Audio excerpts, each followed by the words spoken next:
Zaman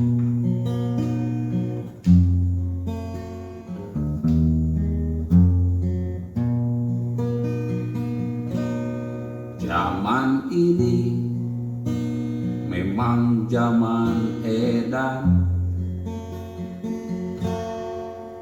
kelakuan manusia binatang,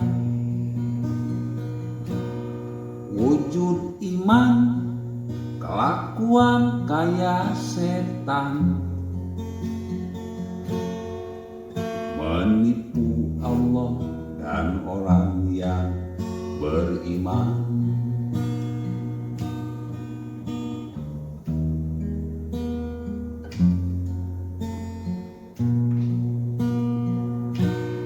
Zaman ini memang zaman edan,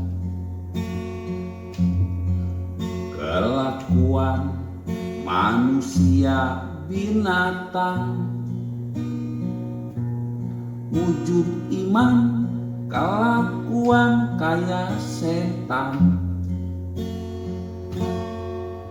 menipu Allah dan orang yang beriman.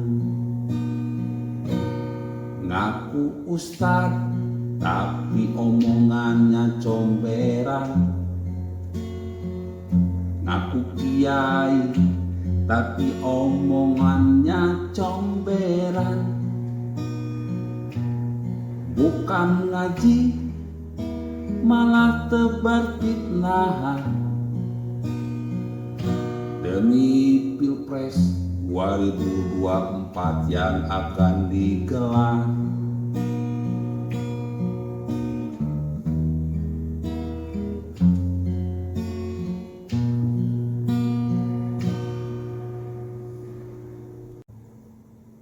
Assalamualaikum warahmatullahi wabarakatuh. Ibu bapak hadirin pemuda-pemudi sebangsa setanah air.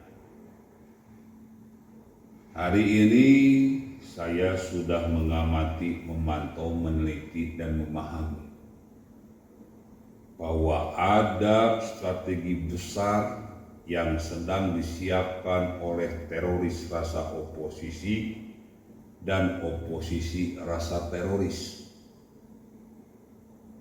yaitu mencoba mengangkat isu politik ke dalam agama dan isu agama ke dalam politik, di mana secara eksplisit ingin memberikan kesan agar pemerintahan Jokowi ini, partai pendukung Jokowi ini jauh dari Islam, jauh dari para ulama. Kenapa hal ini mereka lakukan? Karena bertarung secara sehat itu tidak mungkin loh. Bertarung secara adil nggak mungkin. Bertarung secara prestasi mustahil. Bertarung secara intelektual mustahil. Tidak ada cara lain untuk memenangkan Pilpres 2024 dan Pemilu 2024. Bagaimana supaya isu agama diangkat menjadi isu politik. Dan ini sudah saya lihat, fakta-fakta di lapangannya sudah saya lihat. Banyak oknum-oknum ustadz, kiai, ajengan, habaib yang menjadikan pengajian bukannya membahas agama, tetapi membahas politik, memberikan kesan supaya pemerintahan Jokowi ini dikesankan jauh dari ulama, jauh dari Islam. Banyak video-video yang beredar di YouTube, bro. Kelihatan banget mencolok.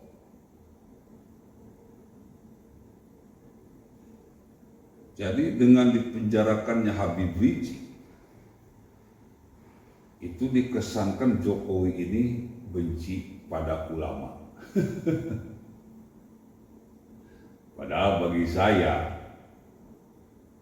Rizik ini bukan seorang ulama. Kalau imam besar FPI ya, kalau ulama bukan. Karena ulama itu punya dua ciri.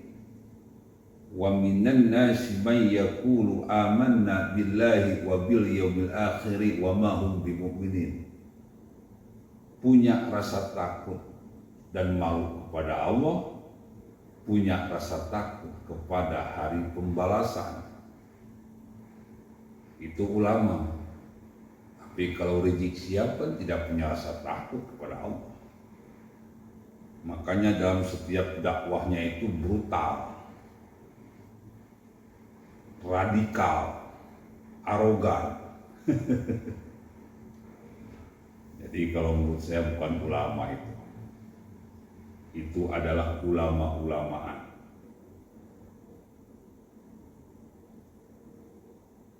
Bapak, Ibu, hadirin pemuda-pemudi sebangsa setanah air.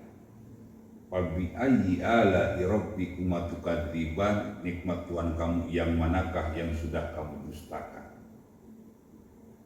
Kita sudah diberikan pemimpin yang hebat seperti Jokowi. Ini adalah sebuah kenikmatan yang sangat besar. Dia pemimpin yang baik dan kita bisa merasakan kebaikannya selama 2 periode ini. Saya sudah keliling nih, dari Dumai, Pekanbaru, Palembang, Padang, Lampung, bahkan sampai ke NTT. Pengen melihat kebaikan apa yang sudah dilakukan oleh Jokowi. Bahkan sekarang ada di Solo, entar lagi saya ke Borobudur. Pengen melihat kebaikan apa yang sudah dilakukan oleh Jokowi. Apakah manfaatnya itu ada buat masyarakat? Yes, memang ada. Dan nyata. Andaikan PPKM ini bisa berhenti aja esok hari, maka rakyat akan tersenyum lebar. Rakyat akan bersemangat dalam beraktivitas ekonomi. Jokowi ini pemimpin yang baik. Tidak ada satupun presiden yang mampu melakukan gebrakan-gebrakan infrastruktur yang begitu fenomenal. Contoh kecilan, saya dulu tahun yang lalu itu mau ke Surabaya pakai jalur selatan. Jalannya masih kecil, banyak tambal. Sekarang saya lewat jalur selatan lagi, pulang dari Surabaya. Jalannya sudah diperlebar, bagus-bagus di aspal lagi. Ternyata tidak hanya di jalur selatan, jalur utara sedang dibangun di kota-kota, sedang dibangun di pedesaan, sedang dibangun di luar Jawa, sedang dibangun. Ini nampak, bro. Pembangunan yang dilakukan oleh Jokowi ini membuat khawatir para oposisi yang ketakutan kalau Jokowi atau penerus Jokowi kembali berkuasa di negeri ini, partai pendukung Jokowi kembali berkuasa di negeri ini. Intinya mereka tidak punya kesempatan. Para teoris rasa oposisi dan oposisi rasa teoris ini tidak punya kesempatan untuk menjadi presiden, untuk menjadi pemimpin di negeri ini. Karena memang kebaikannya nyata, bisa dirasakan oleh semua untuk semua, bisa dirasakan oleh rakyat untuk rakyat. Maka tidak ada cara yang bagus, Tidak ada cara yang hebat selain mencoba menyebarkan fitnah dari mulut-mulut oknum ulama yang memang sudah rela dijadikan anjing-anjing politik para mafia politik. Bayangkan bro, pengajian bukannya mengajarkan kebaikan, tetapi malah memberikan fitnah. Dari satu pengajian ke pengajian yang lainnya, dari satu tabligh akbar ke tabligh akbar yang lainnya, dari satu seminar ke seminar yang lainnya, tanpa ada perlawanan sedikit pun dari Jokowi. Mereka begitu bebas mencuci otak umat ini agar benci kepada pemerintah. Fitnahnya apa itu? Jokowi ini benci ulama, Jokowi ini benci Islam, Jokowi ini jauh dari Al-Quran, negara ini bukan milik Soekarno, dan sebagainya dan sebagainya. Ini yang ngomongnya ulama bro. Bayangkan ulama bukannya menebarkan kebaikan, malah menebarkan fitnah. Kalau Jokowi sih tidak mungkin melawan, maka sudah saatnya Gus A yang melawan, meluruskan. Karena Gus A itu sudah tahu sejak dulu kala waktu masih muda sudah dikasih tahu akan ada suatu zaman di mana umat dibuat bingung membedakan antara ulama yang baik dan ulama yang jahat. Ustaz, ulama yang baik itu ulama yang bersanad? Oh belum tentu bro. Orang-orang ulama-ulama, ustadz-ustadz, kiai yang menzolimi Ahok dulu di tahun 2017 itu bersanad bro.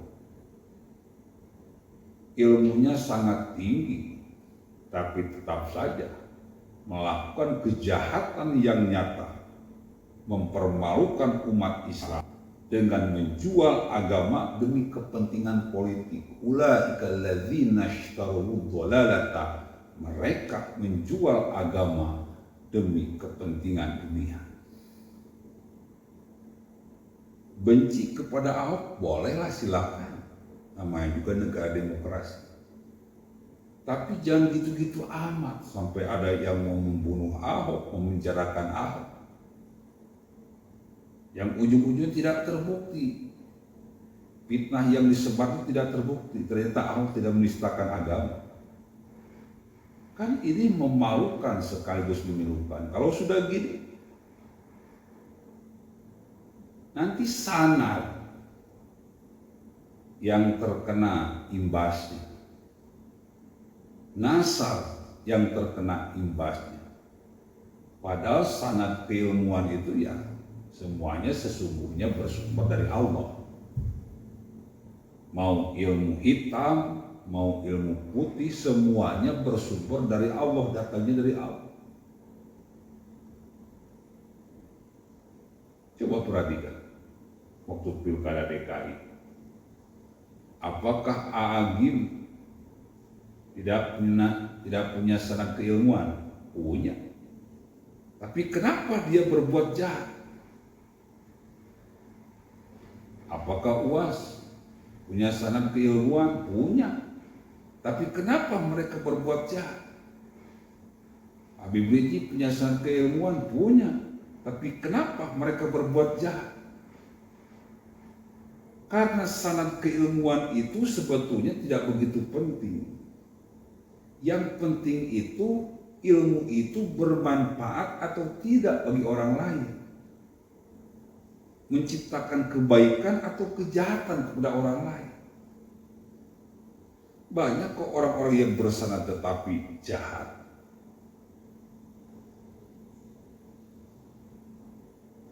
Jadi sekarang itu diupayakan, sedang diributkan masalah ulama bersanad,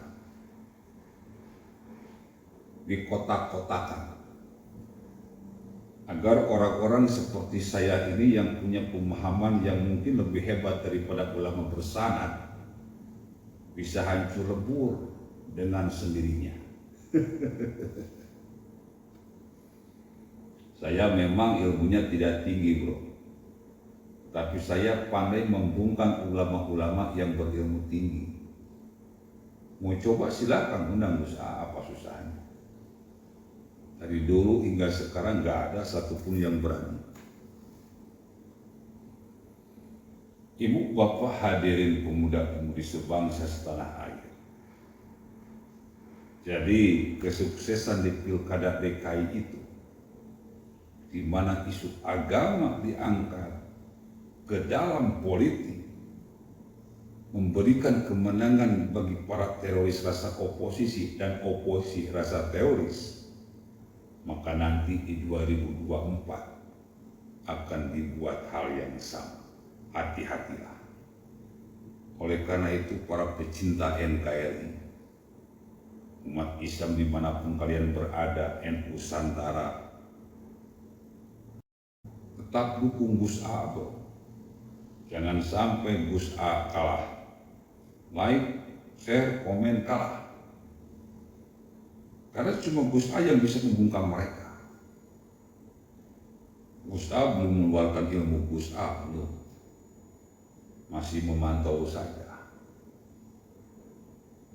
Ada waktu 2 tahun untuk menetralisir semua kotoran-kotoran yang sudah disebar oleh para oknum-oknum ulama yang memang dijadikan anjing-anjing politik oleh para mafia politik. Dia tidak pernah takut dengan ulama-ulama yang seperti ini.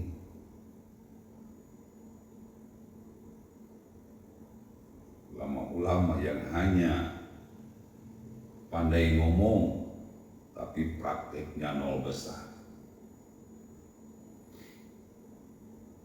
Kita menjaga Jokowi bukan karena buzzernya Jokowi, tapi karena kita memang ingin NKRI ini benar-benar NKRI. Kita tidak ingin NKRI jadi khilafah, karena khilafah akan membuat NKRI menjadi kuburan. Kita tidak ingin NKRI jadi Taliban, karena Taliban bisa menghancurkan NKRI hingga berkeping-keping. Kita tidak ingin NKRI jadi Suriah, di mana terjadi perang saudara yang tidak berkesudahan. Kita ingin NKRI tetap NKRI 5 tahun, 10 tahun, 20 tahun yang akan datang, 100 tahun yang akan datang. Kita ini bukan buzzer NKRI, tapi kita ini pelindung NKRI. Pemimpin yang baik pasti kita dukung. Ulama yang baik pasti kita dukung. Pemimpin yang jahat pasti kita lawan. Ulama yang jahat pasti kita lawan. Wa khalaqnakum azwaja, Allah menciptakan sesuatu berpasang-pasangan. Ada pemimpin yang baik, ada pemimpin yang jahat. Ada ulama yang baik, ada ulama yang jahat. Semuanya dibuat berpasang-pasangan supaya kita mampu memilah dan memilih mana bubur ayam, mana tai ayam. Kita diberikan otak, otaknya harus dipakai. Kalau otak kita nggak dipakai, apa bedanya kita dengan kebo? Kebo punya otak, tapi otaknya nggak dipakai. Dari zaman nenek moyang kebo sampai sekarang, ya kebo gitu-gitu aja bro. Tetapi manusia punya otak, otaknya dipakai. Dari zaman nenek moyangnya manusia, aki moyangnya manusia sampai sekarang, manusia terlihat jelas perbedaannya dan perubahannya. Manusia semakin baik, Manusia semakin hebat, manusia semakin mulia karena selalu belajar, belajar, dan belajar. Otaknya mutar. Makanya kita harus pandai-pandai menjadi umat, menjadi rakyat yang punya pendirian, yang punya pemikiran, yang mandiri. Tidak mudah tercuci otak oleh ulama-ulama yang memang menjadi corong-corong politik, anjing-anjing politik, di mana menyajikan Al-Quran sebagai alat tipu daya. Ini kalian harus cerdas. Ini masalah Indonesia, masalah kekayaan alam Indonesia yang wow banget. Ini bukan masalah agama, masalah kekayaan alam Indonesia yang membuat negara-negara lain cemburu. Maka dibayarlah orang-orang, entah itu politikus-politikus bayaran, ulama-ulama bayaran, untuk menjadi anjing-anjing politik mereka, bikin kerusakan dan permusuhan di negara ini. Jokowi pemimpin yang baik, ayo kita dukung Jokowi karena kebaikannya untuk kita semua. Jokowi pemimpin yang jujur, ayo kita dukung. Kalau ada ulama yang ngomongnya amburadul, yang mengatakan bahwa Jokowi benci Islam, Jokowi benci ulama, Jokowi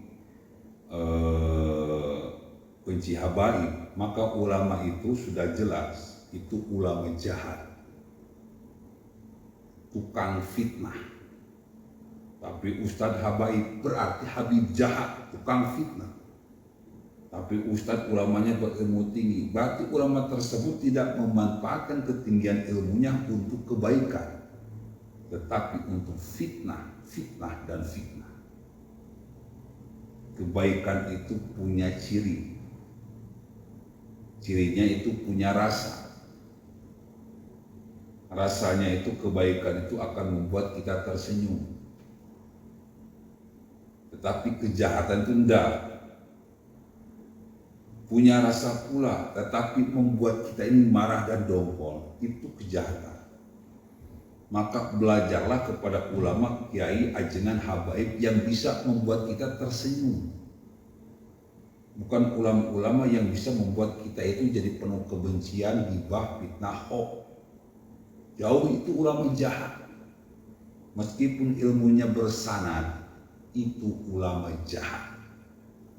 Meskipun dia punya nasab sampai ke Nabi, itu ulama jahat, jangan diikuti. Karena akan menjadikan diri kita juga sebagai penjahat. Ikuti ulama-ulama yang mendukung Jokowi.